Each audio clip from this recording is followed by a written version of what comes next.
Virgilio o Protettore. Napoli è devota a San Gennaro, che fa sciogliere lo sangue per anni. Che protezione soia non ci sta a mare, io miracolo fa sta buona tutto l'anno. Ma si ama o passata, prima risse, c'è stava nato buono protettore, che non ha conosciuto crocifisso, però aiutava Napoli col cuore. Veniva a Mantova, alla lontana, ma le piaceva partenope a Dosteva. A scrivere teneva una bella mano e quello che raccontava assai piaceva. Ha scritto quello che ha fatto Enea e ognuno che legge e chi sta impresa s'appassiona a storia e s'arrecrea per belli gesti e chi l'eroe cortese.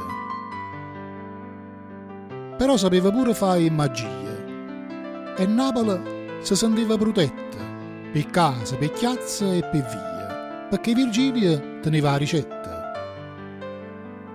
Pare che ha fatto il muro della città con modello in una bottiglia inchiusa, con un cuollo stretto per salvare, ma si crepaia ovrita con un portoso.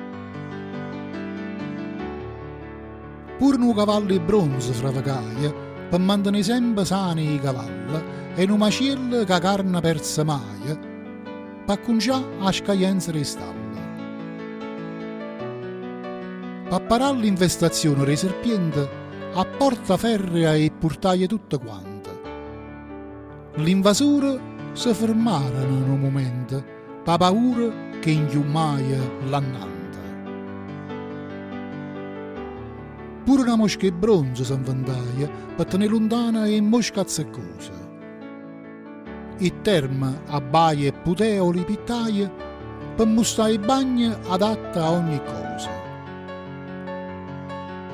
Per spagliare Napoli ro vulcano facetta la statua in arciere viva che la freccia o fuoco teneva lontana, ma no curioso a scuccai senza motivo.